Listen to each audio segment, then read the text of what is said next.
A major U-turn in Congress today. The Senate Majority Leader Chuck Schumer now says Senate Republicans have reached an agreement to pass the PACT Act.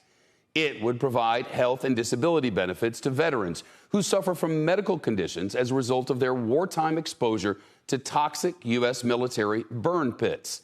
This comes nearly a week after a group of 25 Republicans flipped their votes and blocked that very bill. That sparked outrage from veterans and the activist and comedian Jon Stewart. Today, he spoke to our Ali Vitale outside the Capitol. I think they're fraying in terms of their ability to withstand this. I think this is cruel and unusual punishment that's going on, and they've got to end this. It appears that they just have.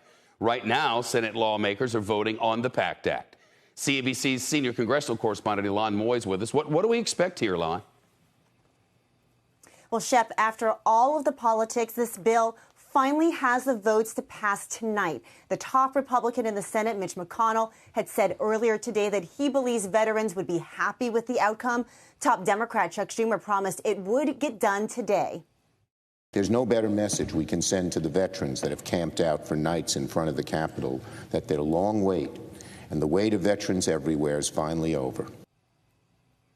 The bill already passed the Senate back in June with strong bipartisan support, but lawmakers had to vote on it again last week because of a technical error. And that time, 25 Republicans voted no. Senator Pat Toomey led the opposition, which he said was over budget gimmicks that hide the bill's real price tag. I'm supposed to trust this and future Congresses not to go on a spending spree? Seriously? That's unbelievable. But Democrats viewed the move as political payback for reviving their climate and health care package.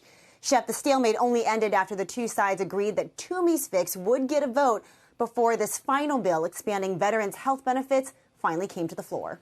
Ilan, there's another major bill on Congress' plate now, and that's what they call the Inflation Reduction Act. You know, despite its name, the jury's really still out on whether it will actually reduce inflation. Why is that? Yeah, Shep, there are a couple of different projections of the impact that this bill would have on inflation. Under the worst-case scenario, prices would actually rise slightly over the next few years and then come back down toward the end of the decade, so essentially a wash. But Democrats are pushing a different analysis that shows inflation coming down by 0.3% after 10 years. Now, that's a modest decline, but still a decline. One thing that is clear is this bill would reduce the deficit by about $300 billion. And, Shep, that's extremely important to one senator, Joe Manchin. Shepard Smith here. Thanks for watching CNBC on YouTube.